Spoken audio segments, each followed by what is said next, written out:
In March 1983, more than 100 million Americans gathered for 4 nights to watch a forbidden love unfold across an Australian sheep station. The Thornbirds was a phenomenon. 42 years later, most of its cast is gone.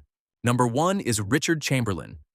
He played Father Ralph de Bricassart, the priest torn between his vocation and Meggie Cleary, with a quiet stillness that turned every silence into thunder. Long before Drogheda, Chamberlain was Dr. Kildare. 12,000 fan letters a week, more than Clark Gable ever got. Viewers wrote in asking the fictional doctor for real medical advice.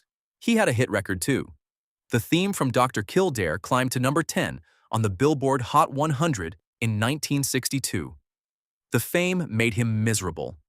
He called Kildare a prig and an irreclaimable bore. He fled to England and played Hamlet at the Birmingham Repertory Theatre, the first American to attempt the role there since John Barrymore in 1925. He was the first actor to play Jason Bourne, 15 years before Matt Damon. He squired Princess Margaret around London, much to her husband's irritation. In the 1990s, he moved to Hawaii and went back to his first love, painting. He had a degree in art from Pomona College, and he kept a studio on Maui where he worked in a dozen styles between film jobs. Richard Chamberlain died on March 29, 2025, in Waimanalo, Hawaii, 2 days short of his 91st birthday, from complications following a stroke. The man who was once asked for medical advice by strangers spent his last years painting alone in a quiet Pacific house. He was cremated. The location of his ashes has never been disclosed. Number 2 is Barbara Stanwyck.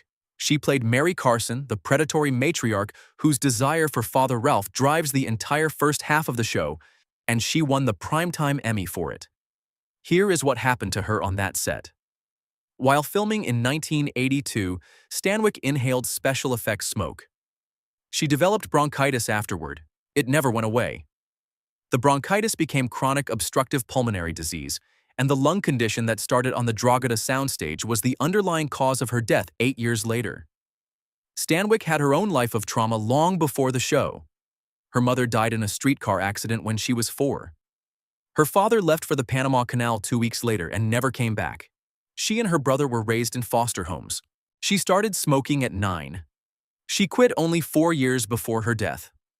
Both her marriages to Frank Fay and Robert Taylor were behind her by 1969. She lived alone for the next 20 years. Her one adopted son had been estranged for decades. Barbara Stanwyck died on January 20, 1990 at age 82 of congestive heart failure complicated by COPD. She refused a funeral. Her ashes were scattered from a helicopter over the desert at Lone Pine, California, where she had once filmed her westerns.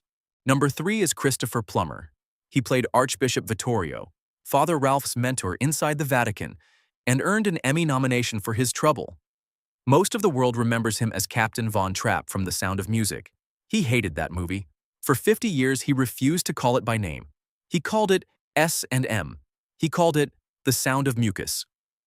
Late in life, the man who would not say the title of his most famous film won the Academy Award at age 82 for beginners, becoming the oldest person ever to win an acting Oscar. He held the record for 10 years. Anthony Hopkins took it from him at 83 in 2021, the same year Plummer died. He was the great-grandson of Sir John Abbott, the 3rd Prime Minister of Canada. His daughter is Amanda Plummer, who played Honey Bunny in Pulp Fiction and won her own Tony Award.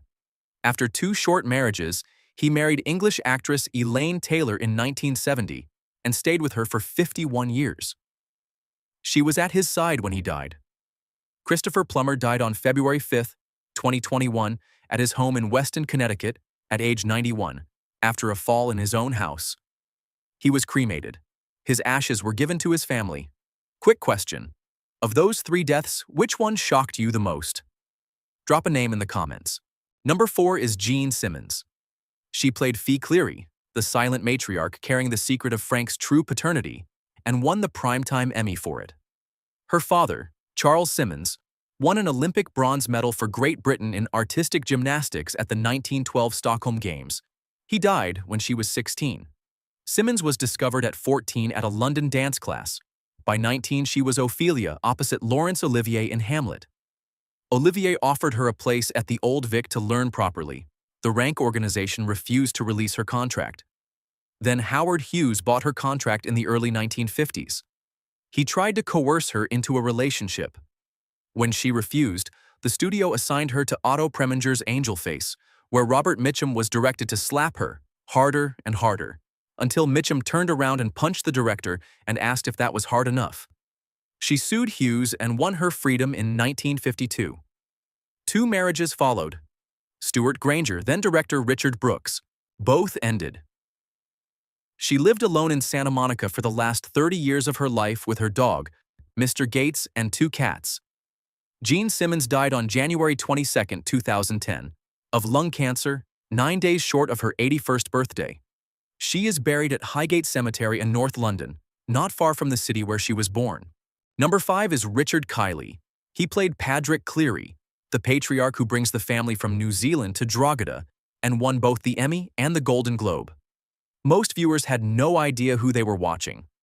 In 1965, Kiley walked onto a Broadway stage at the Anta Washington Square Theater and became the first vocalist in history to sing The Impossible Dream. He had originated the role of Don Quixote in Man of La Mancha. He won the Tony for it. Add a second Tony for Redhead in 1959, 4 Emmys across his career, and you have one of the most decorated stage actors of his generation. Kiley nearly never made it. As a young man, he was about to give up acting and enroll at Syracuse University to study forestry when his agent finally called. He served in the U.S. Navy as a gunnery instructor during World War II. He had 6 children with his first wife. He married a second time, to dancer Patricia Ferrier, and stayed with her until the end. He retired to a small town in upstate New York and became a community fixture there. Richard Kiley died on March 5, 1999, of a bone marrow disease 26 days before what would have been his 77th birthday. He is buried at Warwick Cemetery in Orange County, New York, on a hill, with the opening of T.S. Eliot's The Love Song of J. Alfred Prufrock carved on the back of his headstone. Number 6 is Piper Laurie. She played Anne Muller, Meggie's protective friend on Matlock Island who tries to engineer the love affair, and earned an Emmy nomination for it. The studio system nearly destroyed her first. Universal International signed her at 17 and forced her into 10 years of the same role. Pretty, simple, never too smart, always slim. She broke her contract in the mid-1950s and walked away. The industry punished her with a 15-year wilderness. Then Robert Rawson spotted her at the Actors Studio and cast her opposite Paul Newman in The Hustler. 3 Academy Award nominations followed across her career. The Hustler in 1961, Carrie in 1976, Children of a Lesser God in 1986. She lost all 3. After her single marriage to New York Times film critic Joseph Morgenstern ended in 1981, she raised her daughter Anne Grace mostly alone in Woodstock, New York, and never remarried. Her later TV work was extraordinary. She played the homicidal mother in Carrie. She played Catherine Martell in Twin Peaks. She played George Clooney's mother on ER. She played Christine Baranski's mother on Frasier. Piper Laurie died on October 14, 2023 in Los Angeles at age 91 after a long illness. She was cremated and interred next to her parents at Mount Sinai Memorial Park in the Hollywood Hills. Number 7 is Ken Howard. He played Rainer Hartheim, the German industrialist who falls in love with Justine in the second half of the show and brought a 6'6" steadiness to the part. His real legacy was off-screen. Howard was elected national president of the Screen Actors Guild in 2009. He was re-elected in 2011. He was the architect of SAG's 2012 merger with the American Federation of Television and Radio Artists. He became the first elected president of the merged SAG-AFTRA, representing roughly 160,000 working performers. He had been diagnosed with stage 4 prostate cancer in 2007. He had received a kidney transplant in 2000 from family friend Jeannie Epper, a stuntwoman. He played Thomas Jefferson in 1776 on Broadway and won a Tony for Child's Play in 1970. He had 3 marriages: actress Louise Sorel, then Margot Lederer, the daughter of advice columnist Ann Landers, then stuntwoman Linda Fetters Howard, who he stayed with for the last 24 years of his life. The day he died, Margot Howard tweeted, "My favorite ex-husband has died. He was a lovely guy." Ken Howard died on March 23, 2016, in Calabasas, California, at age 71, after being hospitalized in Valencia with shingles. He was cremated. His ashes were given to his family. Coming up next is the cast member who turned this whole production into a 43-year love story. Number 8 is Bryan Brown. He played Luke O'Neill, the cane cutter Meggie marries to forget Father Ralph, with the working-class swagger that made him a star in Breaker Morant. Before he ever set foot on a movie set, Brown was an actuarial student at AMP Insurance in Sydney. He worked in life insurance until age 25. Then he flew to England, trained at the Old Vic, and came home an actor. The Thornbirds was supposed to break him into Hollywood. What it gave him instead was Rachel Ward. He met her on set in 1982 and married her on April 16, 1983, in her childhood home in Oxfordshire, only months after the production wrapped. Bryan Brown is alive and 78 as of 2026. He is still working. He played Slim Halliday in Netflix's Boy Swallows Universe in 2024 and won the Logie Award for Best Supporting Actor. He has also published 3 crime novels in the last 4 years, narrating the audiobooks himself. Luke O'Neill was the second choice the story said could not last, and Bryan Brown spent the next 43 years quietly proving the opposite. Number 9 is Rachel Ward.